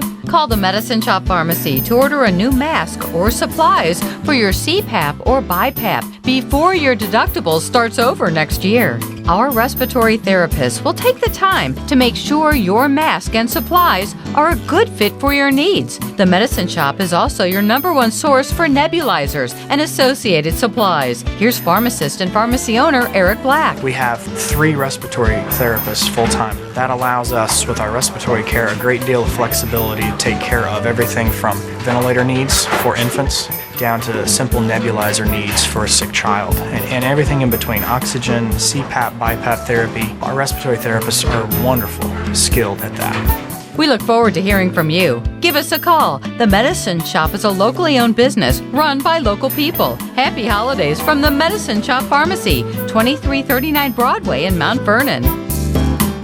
It's back. The award-winning WMIX Sports Basketball Showcase has the very best in high school basketball this winter, and Community First Bank is along for the ride. Hi, this is Terry Prosize, a Vice President from Community First Bank of the Heartland. WMIX and WMIXSports.com will have the best games involving the Woodlawn Cardinals, Weber Trojans, Waltonville Spartans, Cesar-Valera Red Devils, and the Wayne City Indians. Tune in to WMIX and WMIX Sports for the showcase, presented by Community First Bank of the Heartland. Welcome back to Personal Banking. Member FDIC. I saw Santa in his bathing suit, trying to catch a wave, but he tried too soon. Welcome you back on the Saturday Sports Show, WMIX, WMIXSports.com. Chris Hugo with Danny Zerwinski. Jeff Crow is with us as well. Cared for by Crossroads Community Hospital. It's more than a hospital. It's what healthcare should be. Next guest is the famed head coach of the Johnston City Indians. He is Wade Thomas. Wade, good morning. Hey, good morning, guys. You know, you guys are off to a good start. 4-3 overall, 1-0 now in the BDC East. You get a win last night over El Dorado. Things setting up nicely heading into the holidays for the Indians. Well, I feel like, last night we kind of righted the ship and went to El Dorado, and El Dorado is always a tough place to play, and got a win, a big win for us, first win in the conference on the road, and, we kind of, feel like that we're a couple of possessions away from being 6-1 right now, but that's, it's not happened, so our kids have kind of responded to defensive end a little bit and still trying to get better, and we feel like we're in we like where our guys are at. I really like our guys this year, their effort, the way they share the ball, and, we're doing some good things, but we definitely get a test tonight with Fairfield coming here to JC. Ooh, big game with Fairfield tonight. Your team, talk about the season so far as canceled games and whatnot going on. Have you missed any or lost any because of the weather a couple weeks ago? Well, we went to the Goreville tournament, and that tournament took about 3 weeks to play. It's quite a challenge. Todd did a good job as far as trying to reschedule and then reschedule and so on and so forth. But, we've had one game that was postponed. That was a game with Carmine. We've moved it to February the 1st. So that's the only game that we've lost. But, we played 7 games and feel like we've played 6 really good opponents. We saw some river-to-river, Ohio side, Mississippi side teams that have played some different styles. And then you play Goreville that likes to play. Todd's guys like to play at a pretty fast clip and have 2 really outstanding players in Cavins and Snell. So we saw feel like we saw a lot of good teams and some good individual players leading to the point we are right now. Nice draw for your team. You're a 2-seed or 3-seed at the Cessna Holiday Tournament behind Woodlawn and Sparta. But a nice draw for you and a possibility to make some hay down at that SV tournament next week. Well, when you look at it on paper, I mean, I think our kids, the schedule that we've played and the way that we've played so far, I think we're a deserving 3-seed. I do. When you look at where we are in the bracket, we don't know a lot about Marissa. Saw them on film. Going to watch New Athens on Monday. Coach DeWart does a tremendous job at New Athens. He's been very successful. They do a good job. And Vienna, Coach Waters of Vienna, that will be an interesting first-round matchup. I've got to watch Vienna. They return a lot of guys. Then you look at the bottom half of our particular bracket, and you look at Sparta winning the Trico tournament.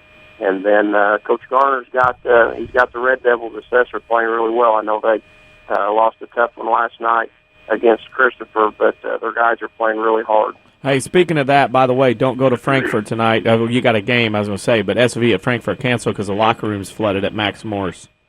Really? Yeah. Okay. Yeah. So if you got anybody heading down there to watch, they won't be able to watch it. Okay.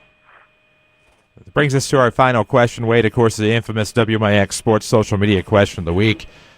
Outside of the obvious choices, which is your favorite gymnasium to watch a game in? Well, for me personally, there's 3 gyms that come to mind when you ask that question.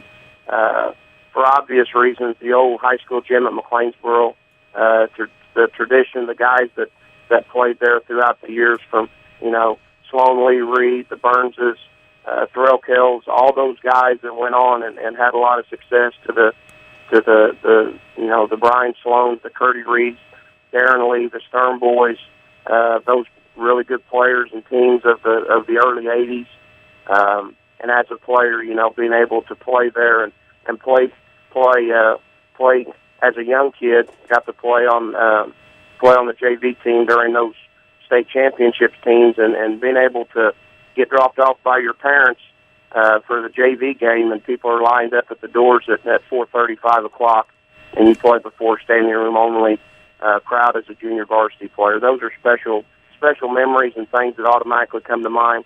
Max Morris at Frankfurt's a great old barn.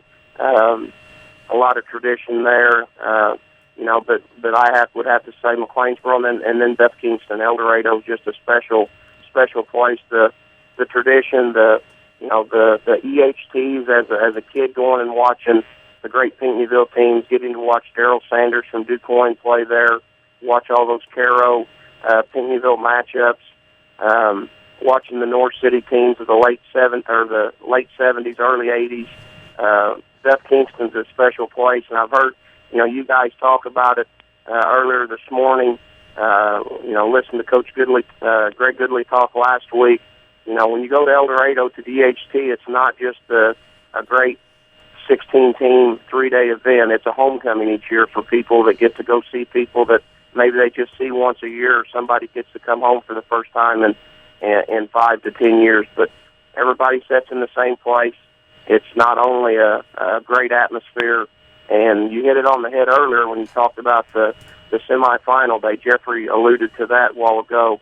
That's a special time. There's a buzz. There's an atmosphere. It's a sectional final type of atmosphere on that Saturday afternoon semifinal at DHT, and that would have to probably be the old high school gym at McLeansboro and Beth Kingston and El Dorado. Probably, I don't want to say it's the best answer we've had all day, but that's probably the best, most thorough answer we've had, and a great trip down memory lane with you, Wade. Can't wait to catch up with you sometime soon, and Merry Christmas to you and yours, and good luck at the SV Holiday Tournament. Hey, thanks, guys. Thanks for having me. That is Wade Thomas, and what a great answer to the social media question. Just very reflective and just a great perspective on some historical gymnasiums. And we'd love to hear, or I should say read, your memories of whatever your favorite gym to take a game in may be. Of course, you can post it on our Facebook wall at WMIX Sports. Also find us on the Twitterverse at WMIX Sports as well. We need to take a break. When we come back, we'll talk with Norm Sanders of the Belleville News-Democrat. We'll talk about some of the Metro East holiday tournaments coming up, including Mater Dei and Columbia Freeburg, all coming up on the Saturday Sports Show, cared for by Crossroads Community Hospital. It's more than a hospital. It's what healthcare should be. Back after these.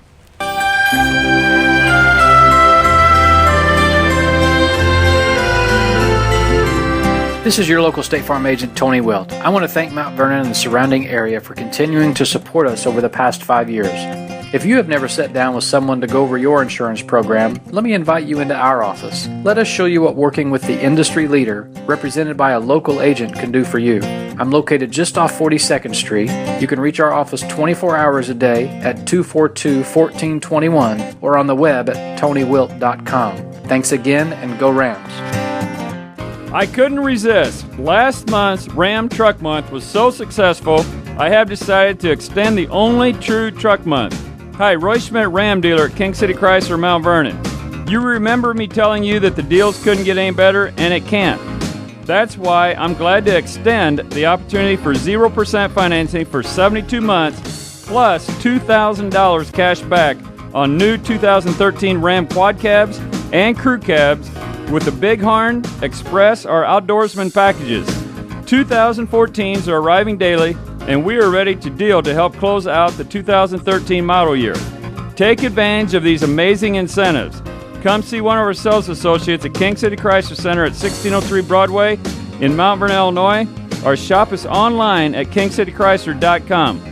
Find us on Facebook, and don't forget our new Express Lane fast oil changes and more for service without an appointment.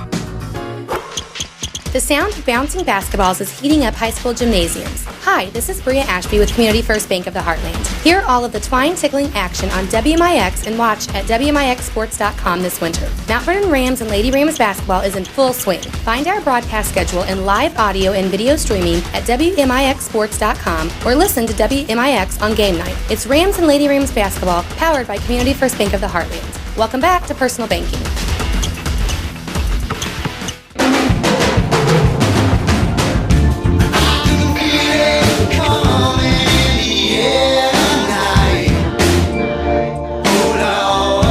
Yeah, random non-Christmas bump. Whoops. Thought I had taken all the non-Christmas. I don't know.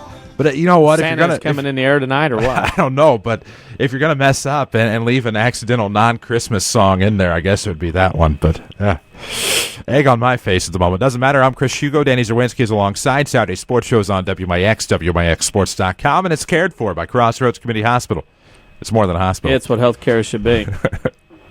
We're in the air right now on AM 940, though, so that's nice. Norm Sanders of the Belleville News Democrat joins us now. Talk his expertise on St. Louis Blues hockey a little bit later, but talk about some Metro East holiday tournaments. Norm, good morning. Everything's going good, guys. How are you? You know what? Fantastic, except for that one miscue with a non-Christmas bump music song, but that's okay. I can help you out there. Phil Collins was on one of the most famous Christmas music videos of all time in 1984 called Do They Know It's Christmas Time, when they were raising money to famine relief in Africa. He was the drummer on that. So I think we can extrapolate that and link it, and you guys are covered. Well, you know what? I think, aside and adding to that, I think they did it the right way in doing a Christmas song that will come back year after year, whereas We Are the World was a top 40 hit, and it fizzled out. But we go back to Do They Know It's Christmas year in and year out. That was very brilliant of them to do a Christmas song for that fundraiser. Yeah, I went back and watched that again the other day, and it was just kind of incredible to see a young Bono and a young Sting and young all these guys that we kind of know now, even George Michael and Crazy, the Culture Club guy. It was pretty well done, though, and that was kind of the predecessor to We Are the World. And I'm a big music guy, and I don't know why I pay attention to stuff like that, but I do. And it was just, there's Duran Duran and Bananarama and all those old MTV bands that we used to watch growing up. Hey, what's going on? We got high school hoops all around the world next week as far as high school tournaments go. Let's start first. How about Modern Day? I'm always intrigued with this tournament, kind of out of our listening area just a little bit, even though our sister station in Nashville covers it. But Modern Day, that is a heck of a tournament this year with all the teams going on in that this year. Yeah, the Springfield Sacred Heart Griffin is the number one seed there. One of their best players is Malik Turner, who's going to Illinois on a football scholarship, a heck of an athlete. They got a couple out-state teams coming in, Briarcrest from Tennessee and Edgewater from Florida. I believe Edgewater won the thing last year. And obviously Mater Dei has a new coach this year with Ronnie Shadegg, who used to coach that, the team from Florida and brought them up here a couple times. So, it's really balanced. I mean, other than the top couple seeds, everybody else you could throw into a hat and pull them out. And the great thing about that tournament is not just because it's pool play, but you'll hit rivalries throughout the thing, and the gym will be packed, and it's a great atmosphere. If you haven't ever seen that thing, get there kind of late afternoon, early evening, and just kind of strap in and watch some great basketball. And basketball at Modern Day, that's one of those I really like going to. May get a chance to go again this year. And another one down the road, Freeburg Columbia Holiday Tournament, a mix of 1 through 3A teams. Interesting mix. Tournaments went through so many format changes over the years, but still going at Freeburg Columbia. Yeah, I always liked it better as a bracketed tournament. And they have 10 teams this year, and they've kind of made it into a bracket again. They have one of the best players in Southern Illinois, and Deion Lavender from Marquette, who had a 53-point game this past week and averages about just under 29 points a game. A couple other guys from Marquette defected and ended up at Alton this year, but Marquette's the top seed at Freeburg Columbia, which will be played at Columbia this year. The granddaddy of them all is what I like to call, besides Centray, is the Collinsville Schnucks Holiday Classic. You look at Lincoln, East St. Louis, Althoff, and Belleville East, your top 4 seeds. An amazing tournament over there at Collinsville this year with those teams and the quality up and down that tournament. Yeah, and it's been that way for decades. That's just it's a great location, and people have come to it, literally for 20 and 30 years. Some of them have been sitting in the same seats. So, like you said, Lincoln's the number 1 seed there, East St. Louis number 2, Althoff is 3rd, and Belleville East 4th. I think, the lower end talent in the tournament may not be quite as strong as it's been in past years, but at the top there, you're going to see some great games, and that bottom bracket could be very interesting. East St. Louis, won the thing last year, and they got the 6'9" freshman and Jeremiah Tillman, who's just a load. So it'd be fun for people to get out to watch him. And Althoff has probably the other great freshman in the South here with Jordan Goodwin. So, there's two freshmen that people will be watching for 4 years and get an early chance to watch them right there. Speaking of, you talk about holiday tournaments, you get the opportunity to travel around different gyms, different tournaments, Mater Dei, Collinsville, Freeburg, Columbia this year in that fine gymnasium. All these tournaments, all this going on, is there a particular one that you go to that you get to cover this year that you go, you know what, that's the one I always got to get to year after year? I tell you what, from 1984 until last year, every year I was at the Freeburg Columbia tournament. That's a long time to be covering one, but it just always worked out that way. This year I'll actually be covering the Mater Dei holiday tournament, and I've covered that in bits and pieces over the years, but it just seems like I always got that one, and when you're at a paper as long as I am, it just seemed like everybody kind of gravitated to one. We've always had Dave Wilhelm cover the Collinsville tournament. Rod Kleckner used to cover the Mater Dei tournament for us for years, and Steve Cordy always covered the Centralia tournament. So we just kind of got one, and it was kind of willed to you, and you just kind of stayed there. So, it's interesting, but, there were great tournaments that for years and years I never saw a single game at because I was always covering another one. But definitely enjoyed them and learning about the history and just the different games and the character of each tournament is kind of cool. Hey, let's get to you. You can follow Norm Sanders on Twitter, at Norm Sanders, of course. We follow him. Lots of good information, both high school sports at the Belleville News-Democrat, and, of course, you're a beat writer for the St. Louis Blues. I'm amazed with the Blues right now. I mean, I'm looking at them at 23-7. They're behind the Blackhawks with 50 points. Of course, Anaheim has 55, and then L.A. is 52. An incredibly competitive Western Conference. What's going? I mean, the Blues just seem like every night they jump out early on teams, pound them early, and then they don't let them back up, and they get all these wins here. What's been the key to success for the St. Louis Blues? Yeah, it's you hit upon probably the biggest point, which we'll be watching all season, is just that incredible strength of the Western Conference. And as well as the Blues have played, and there's still a few games at hand behind some of these other teams, maybe 3, and in some cases 4 games behind. They cannot gain any ground. They just have to win to keep up, and other teams are winning 3 out of 4, 2 out of 3, just continuously. And some problems that have crept up are against teams with size. They're 0 for 5 against every team from California, counting the Sharks, the Kings, and the Ducks. So that's one area to watch. And, they had been experiencing some really slow starts, and then the other night they jumped all over Montreal, and Alexander Steen got that contract extension earlier in the day and goes out and scores 2 goals in the first 8 minutes. So they kind of fixed that. It just seemed like different problems keep creeping up. They've had some injuries and still have Backus out and Sobotka. If they can get healthy again and, ride this thing after the Olympic break, it's as deep a Blues team as I've seen. They got all the pieces in place, but I think in everybody's mind, it's all going to come down to what they do in the playoffs. Right. That's what it should be, because this team has been built and grown, and everybody's tired of hearing about that. It's just, they've given out the contract extensions, they've spent the money, they got the team in place. Now they're going to have to show the fans and and show management that, hey, we're capable of winning in the playoffs. And until they do, you're going to hear that same old Blues thing. And that's it's some people say unfair, but I don't think it is, because they've only been out of the first round of the playoffs once in like the last 12 years. So they got a lot to prove. Here, you brought the Olympic break up, and I know we're a long way from that now, being the week of Christmas and whatnot. But are you concerned, maybe like I am, starting to look at the schedule and start to think there's going to be a 2-week hiatus or more because of the Olympics in Sochi, that the Blues would take this time off as a group and then maybe not have that same magic coming back for the run down the stretch of the regular season into the playoffs?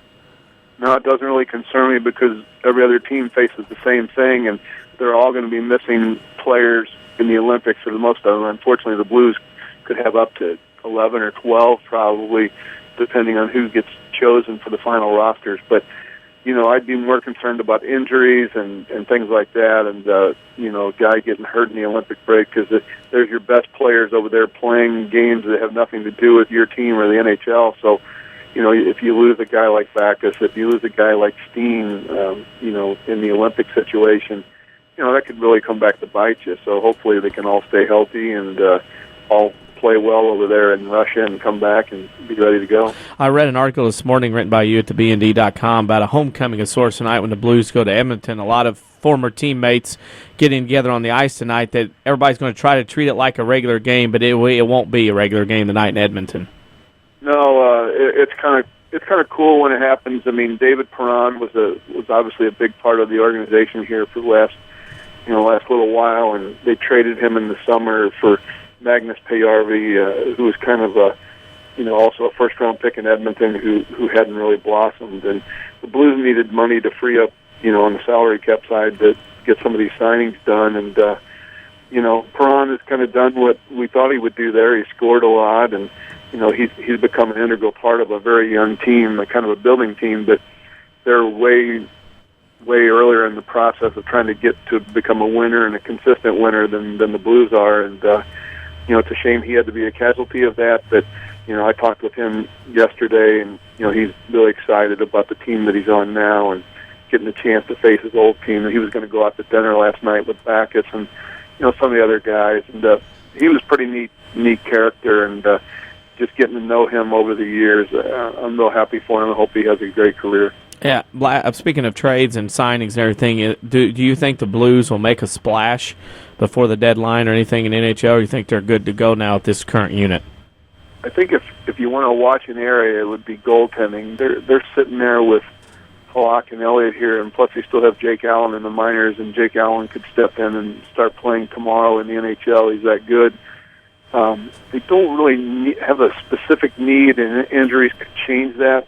But, Doug Armstrong's always looking to make this club better, and he's made big blockbusters in the past. So I definitely keep an eye on the goalies when it comes time to move somebody there. Maybe there could be some action. Our final question, you've already answered it on Twitter with your answer. Our final question, our social media question of the week is, present or past, your favorite gym to watch a high school basketball game in? Yeah, I always go back to the old ones, the Pinckneyville, Nashville, the old Oakville gym, places like that, modern day. I mean, there's just so much history involved, and, when you go there, you knew it was a big deal. And just at Pinckneyville, you got the sunken floor and all the chair seats, and Nashville the same. I don't know, just so many of these gyms are generic, and especially now, the newer ones, don't really do a lot for me. But when you go in those old gyms and you think back to all the games that were played there, and the amount of popcorn cooked there, and just all the great games and the great players, I mean, it's kind of cool. Very cool. Will we see you tonight at Waterloo when the Rams come to town? I actually have the night off, and anytime a sports writer gets a Friday or Saturday off, it's like a Christmas miracle. So I'm going to take advantage of that. Well, we'll be in Waterloo tonight. The Rams are there, so I'm sure you'll be enjoying your night off. Norm, thanks for joining us, and thanks for being on. Of course, you can follow you on Twitter at Norm Sanders, or read your stuff at BND.com. We appreciate your time this morning. Hey, thanks. And real quick, I want to let you guys know that, as you saw the week before, the Cahokia Comanches are the real deal.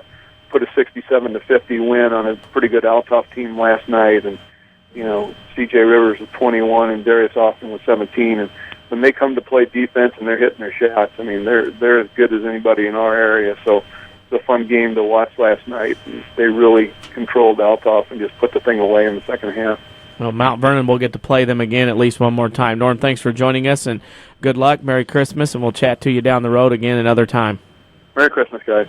Thank you. That's Norm Sanders from the Belleville News-Democrat, beat writer for the St. Louis Blues. Of course, Blues at Edmonton tonight, so that'll be a little side radio tonight somewhere along the line. We need to take our final break. When we come back, we'll talk a few mortality tournaments and get things rolling here on the Saturday Sports Show on WMIX. Hi, this is Joe David Cummins, President of Community First Bank. Now is a great time to move your account to Community First Bank. With our new One Account offering the highest interest rate in the market, free checking, and CD specials delivered by people you know and trust, why would you not bank with the market leader in Jefferson County? We offer 5 locations with 7 ATMs and have been serving the Jefferson County market since 1906. Stop in and see why our bank is the fastest growing bank in Jefferson County. Community First Bank. Welcome back to Personal Banking. Member FDIC. This is Chase Landers from Landers Collision Centers. We want to wish all of you a very happy and special holiday season. We also hope that you'll be safe when traveling to see your loved ones. In the event that something unfortunate happens in your travels, we're fully equipped to handle your vehicle and get it back on the road faster and like it rolled off the showroom floor. That may sound cliche, but at Landers Collision Centers, we believe in maintaining the highest level of integrity and the best quality repairs in the collision repair industry. We quickly process insurance claims and will gladly offer you a car to drive while we restore yours. The last thing anyone needs is to worry about transportation around the holiday season. This is Chase Landers with Landers Collision Centers. If you need us, just give us a call at 1-888-LANDERS. That's 1-888-LANDERS. On behalf of all of our staff, have a happy and safe holiday season. Thank you for your continued trust. We look forward to serving you for years to come.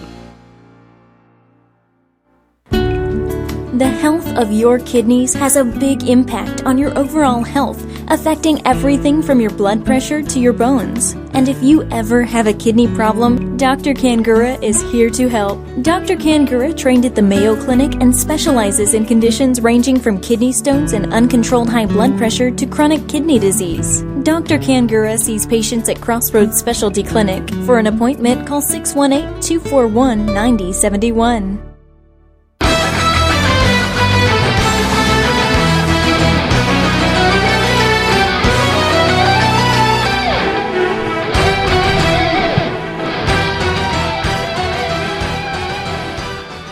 And we welcome you back on the Saturday Sports Show, WMIX, WMIXSports.com, powered by Crossroads Community Hospital. It's more than a hospital. It's what healthcare should be. So we take a stop at the 2013 Heron Girls Basketball Tournament, where Heron will have two teams in the field. Christ Our Rock Lutheran, DuQuoin, Pinckneyville, and Cesarville-Waltonville all comprise this tournament. Of course, it's pool play, Pool A, Pool B. Looks like SVW has Alan Englehart's Pinckneyville Lady Panthers at 6 p.m. on the day after Christmas. SVW will then have, I forgot about Murfreesboro. My apologies. Vienna's there as well. SVW will have Murphy at 6 p.m. on the 27th, and then at 11 a.m. on the 28th, they'll have Heron 2. So a pretty good tournament for SVW to be in, of course. The Heron Lady Tigers with a couple of entries, and then Christ Our Rock Lutheran Silver Stallions, and you'd have to assume that SVW and Pinckneyville probably the favorites in that one. Well, you'd have to assume that. Heron's pretty good. Well, it depends on how if that's a varsity JV thing or if they've legitimately split the team into two. Well, I'm sure with the late subtraction of a team dropping out that Heron had no chance to get anybody else. I'm going to the assumption that Heron 1 is probably maybe varsity and Heron 2's JV. We'll find out, but it's tough when you got team drops weeks before this tournament. It happened the week of Thanksgiving when I remember getting the text message. And the Heron will bring their JV team in. I'm sure it's JV 2. I'm sure Heron 2 means JV. It's still a very good tournament, likes of SVW, who's undefeated. Pinckneyville's very good. Of course, DuQuoin, Heron. I mean, Centralia. There's some very good basketball teams in here. A very deep tournament of 1 through 3A schools that are a mix for everybody to play. Well, and certainly that'll be a good test for some teams. And taking a look at some other tournaments around. I need to find the Benton Rangerette Christmas Classic pairings. I'm having trouble finding that one right now. I had all of these on my laptop, which is not here, so I'm relying on the iPad. But I run down Fairfield quickly. Of course, on the 26th of December, you have the Benton Rangerette Benton Christmas tournament, Classic. Okay, we'll go to Fairfield 27th through the 30th. They'll go with Hamilton County, Trico, Marion, Benton, Carterville, Goreville. That's the 6 teams in. Everybody play each other one time. They're going to play a double session on the 28th. So what will happen is they'll play Friday, Saturday, Monday, a double session on that Saturday of 11, 12:30, and 2, 5:37, and 8:30. Hamilton County, probably an overwhelming favorite here. We're interesting to see Hamilton County and Benton go at it in this one. Goreville will be good. Of course, Carterville's very good. So those are your favorites at the Rangerette Classic, 3 days, 27th, 28th, and 30th, with a double session on the 28th. I actually had taken a picture of this next tournament at the Nashville Girls Thanksgiving Tournament, and then I lost said picture. But the pairings at Fairfield for their holiday tournament gets started on the 26th and 27th. They'll wrap up on the 28th. You have a looks like Pool A, Pool B type thing. Fairfield, Harrisburg to open it up. Robinson versus, I'm guessing that's Dempsey Whitty's Nashville JV Hornets. I think he's Wayne's JV coach. Flora, Wayne City to close out the first session. They come back that afternoon. It'll be Carmi White County versus North Posey, Indiana. Harrisburg, Robinson. Nashville JV versus Fairfield. And then on that Friday, it'll be 2 sessions again. Flora, Carmi to open. North Posey, Wayne City. Fairfield, Robinson. And then they'll come back with Harrisburg, Nashville JV, Carmi, Wayne City, Flora, North Posey. And then Saturday they wrap it up with the quote-unquote trophy games. But I think if you're looking at early favorites in that one, Harrisburg, I think, would be a succinct favorite. Don't know much about Robinson this year. I was told before the season they would struggle to field a varsity team. So, Wayne City, Flora should be a good matchup on that first day. Carmi, Flora, North Posey should yield some interesting results there at the Fairfield Girls Tournament, I think. Could be a dandy. Could be. JV team being in it kind of gives me the nerves, but it's okay. It's Nashville, so it's I all like right. Harrisburg. Harrisburg's. I Jake Stewart had him on last week. Harrisburg's got a pretty good team too. I think Harrisburg has a pretty good chance in that one. Yep. And so there you go. That's Fairfield. A new tournament to the fold is Dongola.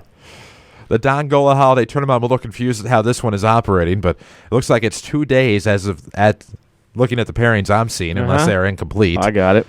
I see 2 games on the 28th, but 4 games on the 27th. Is that what you have? I have Dongola, Pope County, Joppa, and Alvarado. And the first games of 4, 10, 11, 32, and 3:30 on Friday. Dongola, Pope County, Joppa, Alvarado, Dongola, so they will play back-to-back. Geez, enjoy that. And Pope County and Joppa at the end. So there's actually, 4 teams. Everybody's going to play each other 3 times. That's why there's only 2 games on the 28th at noon and 1:30. Go figure. What a way to celebrate Christmas. There it is, Dongola Holiday Tournament. I'm sure we might be the only ones discussing. A little bit of filler there. Yeah. Anyhow, our answers to the WMIX Sports Social Media Question of the Week. I saw where Jeff Crow went with BE Gum Gymnasium on our Facebook page. DC, I thought I knew yours before the show. You tell me I don't. Rupp Arena. Because they have high school basketball there. We didn't specify. You're right. You're right. Duster Thomas and Rich Aaron. That's I did know it. Mm-hmm. You didn't know Rupp Arena because I went around. No, you're right. And touche. I was actually going to go a full SIU, so you actually kind of stole my thunder. There's some atmosphere where, I not any gym in particular, sectional final Friday night, especially if you have a team in it, there's no better atmosphere than that. I think that's where it is. And the arena loses something when you go there, obviously, if it's super. But, I mean, it's great. Still be there, with the team is awesome. But, sectional final Friday night, there's something a little different about that, a little twang to it. My answer may be surprising, and maybe it's not. We all know which one it isn't. But I think my gymnasium it was almost a perfect gym. If it could have had a 4th side to it, it'd have been perfect. And I think Trout Gym, just something about it when it's full,